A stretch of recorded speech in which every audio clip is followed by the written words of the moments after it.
फार सुंदर हा शास्त्र भाग आहे, पण अत्यंत परिचयाचा आहे. तर ह्या गोष्टीमध्ये आपण जे वाचलं त्याच्या आधारावर तुम्ही काळजीपूर्वक ऐकलं असेल. काही गोष्टी आपल्याला सांगायच्या आहेत, तुम्हाला सांगायच्या आहेत की जक्कयाला येशूची भेट घेण्याच्या त्या दिवशी कोणत्या आव्हानांना तोंड द्यावं लागतं किंवा कोणते अडखळणं त्याच्या समोर होत. आला का प्रश्न लक्षात? जक्कया समोर कोणते प्रश्न होते की आणि अडखळणं होते की ज्याच्यावर मात करून तो येशूला भेटला. सांगता येतील का? तो ठेंगणा असल्यामुळे त्याला ओके. समोरचं दिसत. ठेंगणा होता, गर्दी होती तिथे. गर्दी होती, क्राऊड होता. आणखी बरेच आहे त्या ठिकाणी. त्या शास्त्र भागाच्या बाहेर आपल्याला जायचं नाही. त्याच्यात जे लिहिलेलं आहे त्याच्यावर तो जकातदार श्रीमंत. हो, श्रीमंती एक आहे. श्रीमंत. येशूने काय म्हटले एकदा की उंटाला सुईच्या नेड्यातून जाता येईल, परंतु श्रीमंताला देवाच्या राज्यात येता येणार नाही. So good observation. तर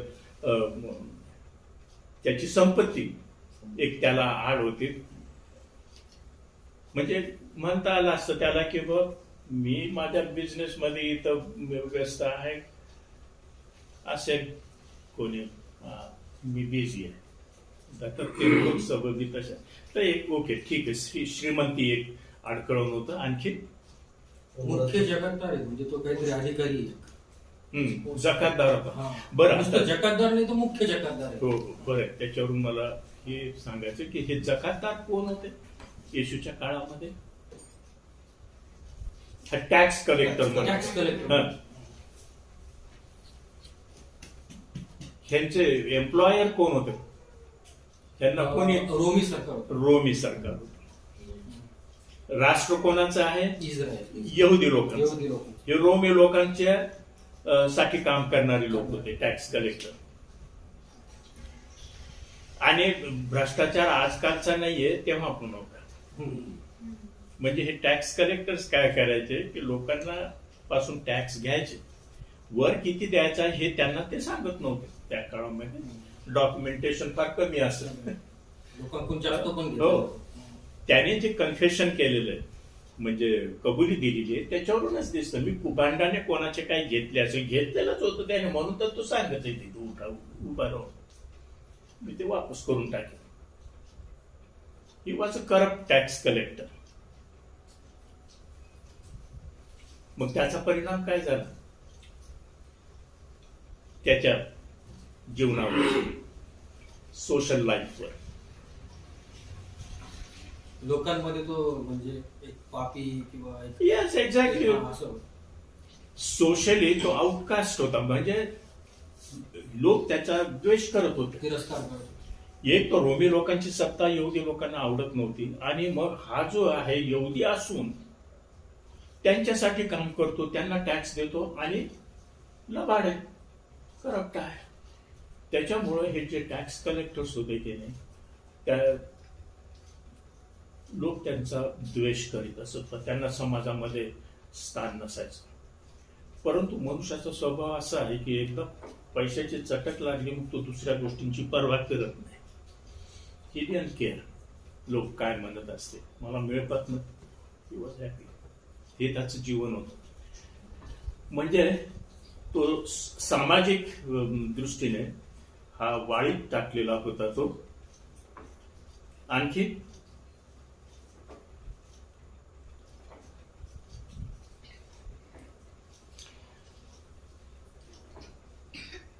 आणखी काय तुम्हाला सांगता येईल? जे क्राऊड होता त्याची ऍटिट्यूड त्याच्याकडं बघणे.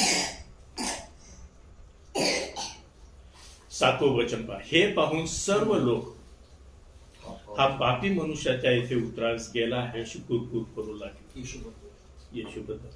तर त्याच्याबद्दल निगेटिव्ह फिलिंग्स आणि ऍटिट्यूड तो होतीच होती, परंतु त्याच्याकडं एक संपूर्ण बघण्याचा दृष्टिकोन निगेटिव्ह होता. कल्पना करा की एक व्यक्ती आहे समाजामध्ये, सारे लोक तिच्याकडे निगेटिव्ह दृष्टीने पाहतात. जशा रीतीने ती शंभरून स्त्री होती, विहिरीवर पाणी भरायला आली होती. दुपारच्या वेळी ती आली, कारण जेव्हा गावातल्या स्त्रिया जात असतील तिच्याकडे चांगल्या दृष्टीने ते पाहत नव्हते, तिचं जीवन बरोबर नव्हते, आपल्या शास्त्रातच सांगितलेलं आहे. आणि म्हणून त्यावेळेस ती आली आणि त्याच वेळेस येशूची आणि तिची भेट झाली त्या विहिरीवर वगैरे. तर तोच प्रसंग आहे, क्राऊड नेगेटिव्ह आहे आणि उघड रीतीने तिथं त्याच्याबद्दल कुरकुर होत आहे. खूप मोठं अडखळण आहे नाही, अशा ठिकाणी आपण जात नाही. ज्या ठिकाणी तुमचं वेलकम नाही, तुम्ही यावं असं लोकांना वाटत नाही, आपण तिथं जाणार नाही. माझ्याबद्दल जर यांचं असं नकारात्मक मत आहे, माझ्यावर अशी टीका करतात, कुरकुर करतात ना, त्यांनी समुदायाने कुरकुर केली, पण त्यालाही त्यांनी जुमानला नाही. आता ठेंगणा होता म्हणून त्याने त्याच्यावर मात करण्यासाठी तो उमराच्या झाडावर चढून गेला. आता एक 10-12 वर्षाचा मुलगा पळत जाऊन चढला तो कोणी काही म्हणणार नाही. परंतु आपल्यासारखा प्राऊड जर पळून झाडावर चढतो एखाद्या, तर लोक म्हणते याला काय झालं, त्याची पर्वा त्यांनी केली नाही. त्याला एक प्रसंग मिळाला होता, मला हे सांगू द्या. त्याला एक चान्स मिळाला होता जीवनामध्ये येशूला भेटण्याचा, तो त्याने दवडला नाही. कधी कधी जीवनामध्ये एका प्रसंगाने, एका घटनेने त्या व्यक्तीचं पूर्ण जीवन बदलून जातं. आपल्याला कितीदा प्रसंग मिळाला वचन ऐकण्याचे, सुवार्ता ऐकण्याचे, लहानपणापासून आपण त्याच्यावर वाढलो, त्याच्यामध्ये वाढलो. त्याच्यामुळं आपल्याला देवाची कृपा किती महान आहे याचे भान राहत नाही. जर तुम्हाला आणि मला फक्त एकटाच सुवार्ता ऐकण्याचा प्रसंग मिळाला असता, जर काय सारखा, तुम्हाला नाही वाटत आपल्यापैकी कोणी इथं हजर असता. अनेकदा संयमाने देव दयाशील वृत्तीने आपल्याशी वागून आपल्याला एक नाही अनेकदा प्रसंग देतो. तर ते आपण नेहमी लक्षात ठेवलं पाहिजे.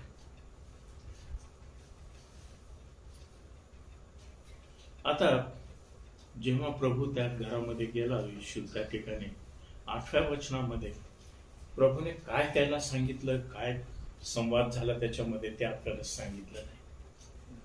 परंतु एक आपल्याला निश्चित अर्थाने समजतं की प्रभू येशूने त्या दिवशी जक्कायाला त्याच्या स्वतःच्या जीवनाबद्दलच तो बोलला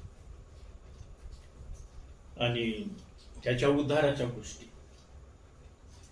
आणि प्रत्यक्ष प्रभू येशूची उपस्थिती त्याच्या घरामध्ये, त्याची शुद्धता पावित्र्यामुळे त्याला त्याच्या पापाची, त्याच्या चुकीच्या जीवनाची जाणीव झाली.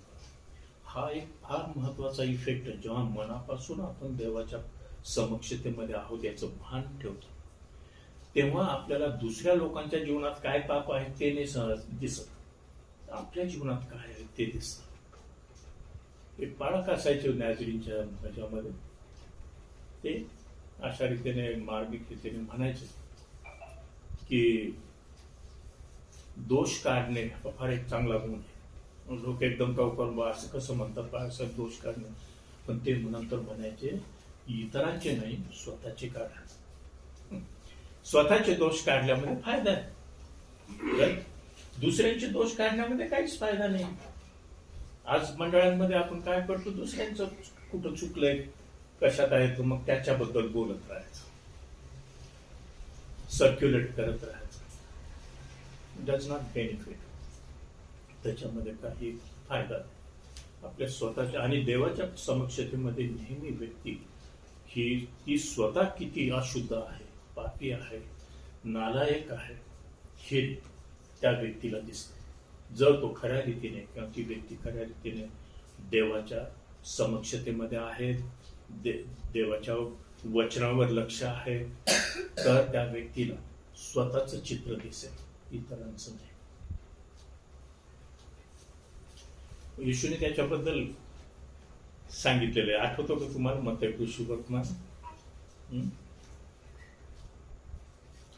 तुझ्या भावाच्या डोळ्यातलं पुसळ काढण्याच्या आधी तू काय कर, तुझ्या स्वतःच्या डोळ्यातलं मुसळ काय. आता हे शब्द जुने आहेत, मला मुसळ काय माहिती. तुम्हाला माहिती का मुसळ? पाहिलं कधी? शेतकरी लोक खेड्यापाड्यामधून अजूनही वापरत असतील. ते लांब लाकडाचं इतकं जाड राहतं, त्याच्यात इथं ठोकून मुसळ ते धान्य फुटतात नाही का पाहिजे. आणि कुसळ म्हणजे एक लहान येशून सांगितलं तुझ्या भावाच्या डोळ्यातलं कुसळ काढण्याच्या आधी तू पहिले स्वतःच मुसळ काढ. बायबल नेहमी व्यक्तीला स्वतःचं आत्मपरीक्षण करण्यासाठी प्रवृत्त करते, कधी विसरू नका. उधळ्या पुत्राच्या गोष्टीवर आम्ही थोडासा बोललो का? 17व्या वचनामध्ये लोकांच्या 15व्या अध्यायाच्या तिथं लिहिलेलं, तो जेव्हा शुद्धीवर आला. केव्हा शुद्धीवर आला तो? जेव्हा त्याने स्वतःचं परीक्षण करायला सुरुवात केली. रिफ्लेक्शन हा शब्द आहे मराठीमध्ये, इंग्रजीमध्ये दामले साहेबांचा प्रभाव आहे माझ्यावर. रिफ्लेक्शन हा इंग्रजी शब्द फार चांगला रिफ्लेक्शन शब्द आहे. पाहतो जो ख्रिस्ती जीवनामध्ये, आध्यात्मिक जीवनामध्ये रिफ्लेक्शन फार महत्वाचं आहे. प्रेरणा माझ्या स्वतःच्या अंतर्यामामध्ये पाहण्याची क्षमता, ती इच्छा आणि आढावा घेणे, अवलोकन करणे, मागच्या इतिहासामध्ये, भूतकाळामध्ये देवाने मला कसं चालवलं, काय घडलं. तुम्ही जर त्याच्यावर मनन केलं, रिफ्लेक्शन जर केलं, तर पुष्कळ आध्यात्मिक धडे आपल्याला शिकता येतात. आपली जी हिस्ट्री आहे की नाही, वैयक्तिक history, it is God's history. ही देवाचा इतिहास आहे माझ्यासाठी. तो देवाने मला चालवत आणलेला आहे. आणि जेव्हा आपण विचार करतो तेव्हा आपल्याला देवाची अद्भुत करणी जी आहे तिचं आकलन होतं. तर ह्या उधळ्या पुत्राने जेव्हा रिफ्लेक्शन करायला सुरुवात केली, आपल्या जीवनाचं अवलोकन करायला सुरुवात केली, मागं जेव्हा तो पाहू लागला. रिफ्लेक्शन म्हणजे काय? मागं वळून पाहणे आपल्या जीवनामध्ये. त्याने बापाचा घरातला विचार केला. तिथं नोकरांना रेल चिलाय भाकरीची तो त्याला दिसून आलं. आणि मी इथं ह्या डुकरांच्या संगतीत भुकेने मरतो. त्यानं हे जर त्याला जाणवलं नसतं तर तो आपल्या बापाच्या घरी कधीच आला नसता. म्हणून रिफ्लेक्शन इज व्हेरी इम्पॉर्टंट. त्याने विचार केला. त्या गोष्टीमध्ये हा जो बाप आहे हा देवाचं दर्शक आहे. आणि उधळ्या पुत्र हे जे सर्व आपण पापी आहोत ते आपलं दर्शक आहे. आपल्याला जर आपल्या देवाकडे वापस जायचं आहे, घरी जायचं आहे, आपलं खरं घर, तर उधळ्या पुत्राचा जो प्रवास आहे तोच आपल्याला करायचा आहे. कोणी असो, कुठंही असो, सेम आहे. आणि तो प्रवास पश्चातापाचा आहे. तर ह्या ठिकाणी हे ऑब्झर्वेशन आपण केलेले आहे. त्याने जी कबुली दिली उभं राहून त्या ठिकाणी, हे फार महत्वाचं आहे. आपण कधी कधी वाचून जातो आणि आपल्याला ते नीट समजत नाही. 8वं वचन, तेव्हा जक्कय उभा राहून प्रभूला म्हणाला. चित्र मनामध्ये तयार करण्याचा प्रयत्न करा. दुसरे लोक आहेत त्या ठिकाणी, कुरकुर करणारे लोक आहेत. येशूच्या मागे जे सर्व चालले होते ते त्या ठिकाणी हजर आहेत. जरी त्यांना ते आवडलं नाही, परंतु आहेत तिथं ते. हा कोण आहे ह्याची इंट्रोडक्शन देण्याची त्याच जमावाला गरज नाही. त्यांना माहित आहे हा काय, याचं जीवन काय आहे. हा तिथं उभा राहून, तो उभा राहिला, त्याच्यावरून आपल्याला काय दिसून येतं?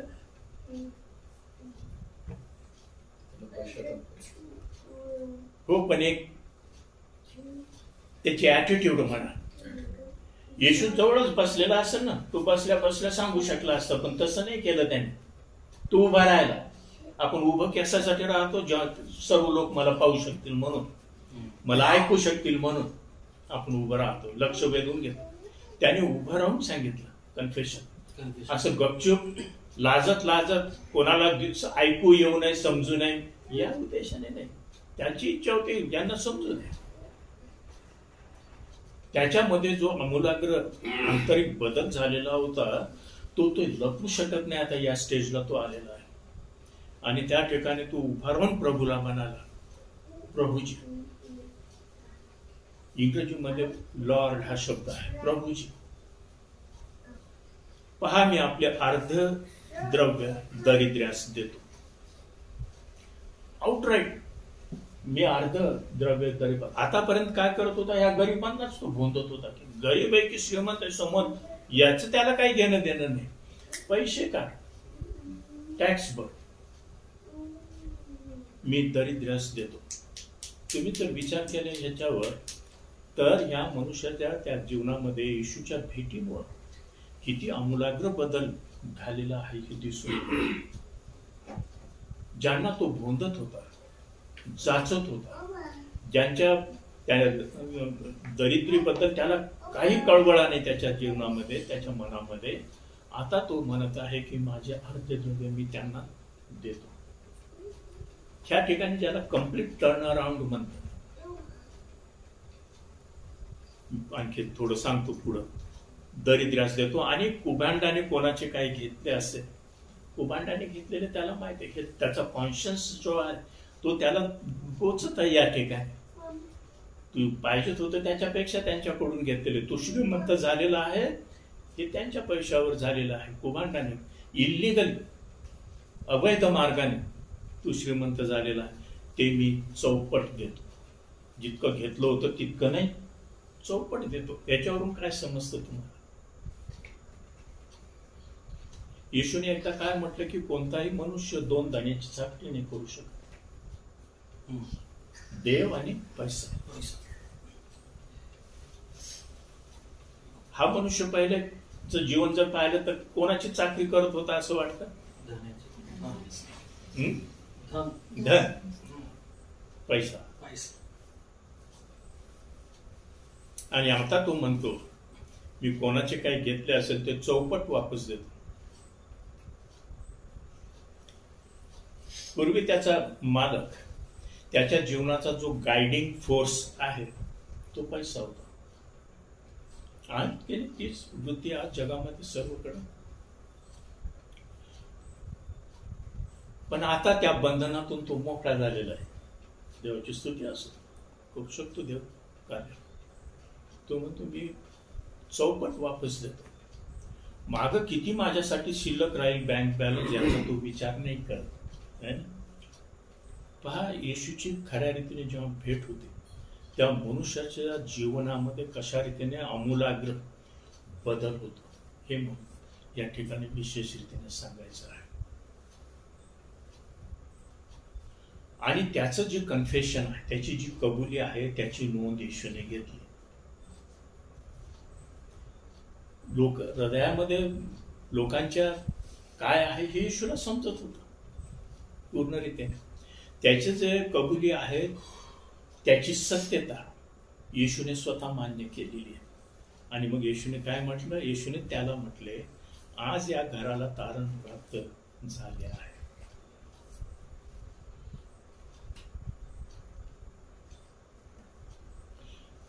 या घराला काय वाटतं तुम्हाला त्याच्याबद्दल? घराला म्हणजे याला एकट्यालाच नाही,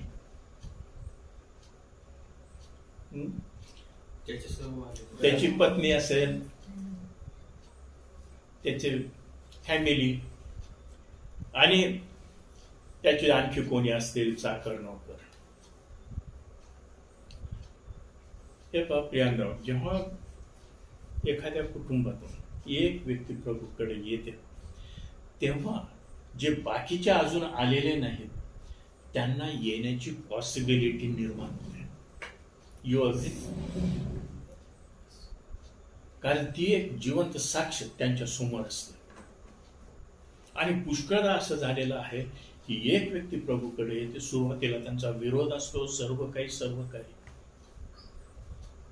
कधी कधी ते येतही नाहीत, परंतु देवाने त्यांना त्या व्यक्तीच्या पावलांचे ठसे दिलेले आहेत जे ते अनुसरून प्रभूकडे येऊ शकतात. हे आपण कधी विसरू नये. म्हणून विरोध होतो, नुकसान होतंय, त्याची खंत बाळगू नका. देव कार्य करीत आहे, देवाचा आत्मा कार्य करतो, ते आपल्याला समजत नाही पुष्कळ. ते आज नाही उद्या येते, उद्या नाही परवा येते, परंतु एक जिवंत साक्ष त्यांच्या समोर असेल. अशी कितीतरी उदाहरणं तुम्हाला देता येईल. बरं, एक गोष्ट इथं ही आहे की जेव्हा लोकांनी कुरकुर केली, हा पापी मनुष्याच्या इथून त्रास जातो. जकायने त्याची काहीच कदर केली नाही, काहीच म्हणाला नाही. तो की प्रभू हे काय म्हणत आहेत मला, आता तू येतोय माझ्या घरी, काहीच नाही. ही इग्नोर.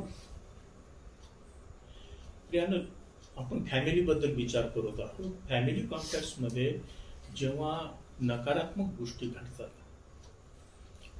किंवा तुमच्याबद्दल मिसअंडरस्टँडिंग निर्माण होते म्हणा, किंवा टीका होते, किंवा तुम्ही जे करता त्याचं क्रेडिट मिळत नाही, डोंट वरी. त्याचं उत्तर नका द्यायचा प्रयत्न करू. काही गोष्टी अशा असतात त्या सोसायच्या असतात, पण देव ती कृपा देतो आणि ते सहन करून येशूच्या नावामध्ये. कारण त्याच्यापेक्षा उच्च गोष्टी देवाने तुमच्यासाठी ठेवलेल्या आहेत, तिकडे लक्ष द्या. सैतान काय करतो, इथंच गुंगून टाकायचं याच्याच गोष्टीमध्ये आणि मग तिकडे दुर्लक्ष होतं. ते होऊ द्यायचं नाही आपल्याला. बरं, जकायने त्याच्याकडे पूर्ण दुर्लक्ष केलं, तो काहीच म्हणाला नाही. येशूने पण दुर्लक्ष केलं. ही ऑल्सो डिडंट ऍड्रेस की अरे बा तुम्ही हे काय म्हणता असं. त्याचं उत्तर येशूने शेवटी दिलं. त्याचं तारण झाल्यानंतर, त्यांनी विश्वास ठेवल्यानंतर जे शेवटलं वचन आहे, तुम्ही म्हणता काय मी पापी मनुष्याच्या घरी उतरावायला जातो वगैरे. त्याने सांगितलं मनुष्याचा पुत्र हरवलेले शोधावास व तारावास आलेला आहे.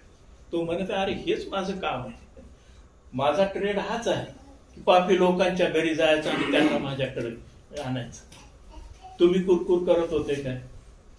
त्याचं उत्तर त्याने शेवटी दिलेलं आहे. फार सुंदर ह्या गोष्टीमधून आहे.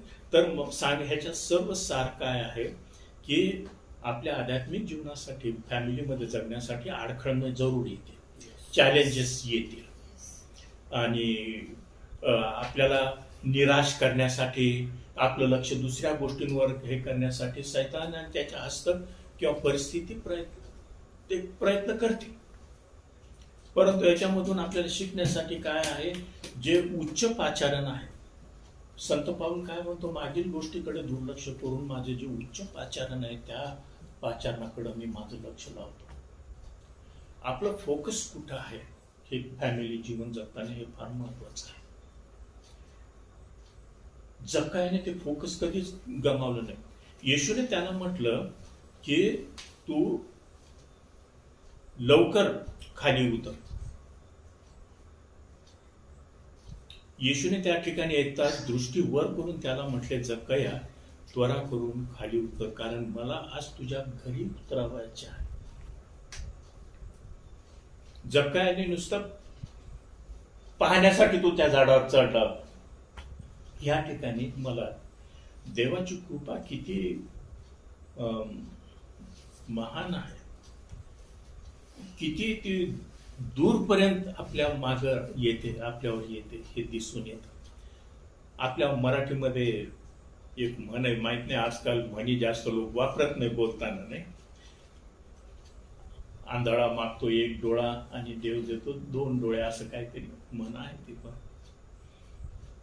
तर या ठिकाणी हा मनुष्य जगीत, पतीत, समाजाने टाकलेला हा एक पापी टॅक्स कलेक्टर आहे. येशूबद्दल त्याने पुष्कळ ऐकलं असेल आणि त्या वाटेने तो जात आहे. हे ज्याला समजलं की बा आता मी डे ऑफ घेऊन किंवा सुट्टी घेऊन तर नाही जाऊ शकत, पण आता हा येतच आहे तर मी याला पाहतो हा कोण आहे. आणि म्हणून तो त्या उंबराच्या झाडावर नुसता त्याला पाहण्यासाठी तो तिथं बसला होता. येशू त्या ठिकाणी येऊन त्याने वर पाहावं, त्याला हाक मारावी, ही त्याच्या मनीधनी नव्हतं. It is the grace of God. आपण ज्याच्यासाठी लायक नाही ते देव आपल्याला देतो का, त्याची कृपा. म्हणून देवाची कृपा व्यर्थ करू नका, संत पाऊल म्हणतो एका ठिकाणी. देवाची कृपा व्यर्थ घेऊ नका.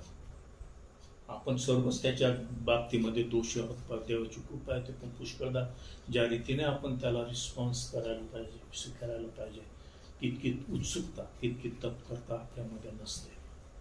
देव आपली क्षमा करू त्याच्याबद्दल, परंतु आपण नेहमी त्याच्या कृपेबद्दल दक्ष राहिलं पाहिजे. तर हा एकच प्रसंग मला असा आठवतो या ठिकाणी बायबलमध्ये, शास्त्रामध्ये, म्हणजे नवीन करारामध्ये, की ज्या ठिकाणी येशू स्वतःला सेल्फ इन्व्हिटेशन देत आहे, न बोलता तो म्हणतो मला तुझ्या घरी यायचं आहे, want to come to your house. समाजाने तुला टाकलेलं असेल वाळीत, ते तुला पापी म्हणत असतील, आणखी काही रोटी बेटीचा व्यवहार त्यांच्याबरोबर तो होत नव्हता, काही नाही, समाजात काय स्थान नव्हतं. पण जगायला तो म्हणत आहे I love you, I want to come to your house. देवाची स्तुती असो, ही देवाची कृपा आहे. आणि त्या प्रभूच्या संगतीमध्ये त्याचं पूर्ण जीवन बदलून गेलं. त्या पैशाच्या बंधनातून तो मोकळा झाला. He is free to go. आणखी एक फार महत्वाचा मुद्दा आहे की त्या येशूच्या सहवासामध्ये त्याच्या रिलेशनशिप्स ज्या होत्या त्या रिस्टोर झाल्या, त्या पुन्हा स्थापित झाल्या. तुम्ही विचार करा, जेव्हा हा गरीब लोकांना पैसे देऊन त्याचं वापस करत होता, उभांडाने घेतलेला वापस करत होता, तेव्हा त्या रिलेशनशिप ज्या तुटलेल्या होत्या, दुरावलेल्या होत्या, त्या एकत्र आल्या. हा पश्चाताप ह्याचा, जक्कायाचा. रिपेंटन्स ऑलवेज ब्रिंग पीपल टुगेदर. नेहमी लोकांना पश्चाताप हा एकत्र आणतो तुटलेल्या रिलेशनशिप. कारण तिथं क्षमा मागण्याची वृत्ती असते आणि क्षमा करण्याची पण वृत्ती असते. फॉरगिव्ह. आणि त्याच्यामुळं ह्या ठिकाणी जक्कायाच्या एका नवीन जीवनाला, नवीन चॅप्टरला सुरुवात झालेली आहे असं आपल्याला दिसून येतं. जो मनुष्य वाळीत टाकलेला होता, जेव्हा ह्या लोकांनी ते कन्फेशन, कबुली ऐकली असेल सर्व लोकांनी, तेव्हा त्यांच्यावर किती प्रभाव झाला असेल त्याचा. त्याचं एक उदाहरण पाहू, त्याचं घरानंच नाही, त्याची फॅमिलीच नाही प्रभूकडे आली, परंतु एखादंच त्याचा मावळे पुष्कळ जणांनी प्रभूचा स्वीकार केला असेल. ते आपल्याला तिकडं पलीकडे गेल्यानंतर एक दिवस समजत नाही. या ठिकाणी आपल्याला शास्त्रामध्ये सांगितलेलं नाही त्याच्याबद्दल. परंतु जेव्हा एक व्यक्ती येते प्रभूकडं, ती नेहमी इतरांना त्याच्या मागे येण्यासाठी आव्हान असतं. पाहते तो मार्ग असतो, त्याचे पावलाचे ठसे असतात प्रभूकडे येण्यासाठी. आणि त्यावेळेस तिथं जे दुसरे पापी हजर असतील त्यांना वाटलं असेल की याने जे केलेलं आहे ते मलाही करण्याची गरज आहे. ख्रिस्ती मंडळीचा जो इतिहास जर तुम्ही वाचला तर संजीवन जे आहे मंडळांमध्ये ते अशाच रीतीने सुरुवात झाली. लोकांनी जेव्हा स्वतःच्या पापाचा पश्चाताप केला, कबूल केलं, तेव्हा दुसरे म्हणाले आहे तो पश्चाताप करत आहे, मी पण पश्चाताप करतो, मी पण प्रभूकडे येतो, त्याचा स्वीकार करतो. सैतान आपल्याला काय सांगतो, अरे ते टीका करतील, ते काय म्हणतील तुला. याच्याही समोर तेच होतं की नाही. उभा राहून मी सांगत आहे तर हे लोक तर माझे ऑलरेडी टिंगल करून राहिले, टॉन्टिंग करत आहेत, हे आणखी करतील, आणखी चौकडं जाऊन सांगतील की अरे त्याने सारं कबूल केलं तिथं, पण त्याची पर्वा त्याने केली नाही. आणि म्हणून पश्चाताप करत असताना, प्रभूकडे येण्यासाठी जे काही करावं लागेल ते करत असताना लाज वाटू देऊ नये. कारण न्यायाच्या दिवशी ते नाही राहणार आपल्या समोर. आपल्याला देवासमोर न्याय द्यायचा प्रभू येशू समोर. म्हणून आपलं फोकस जे आहे ते नेहमी तिथं आपण प्रभूवर ठेवलं पाहिजे. अजून एक 10-15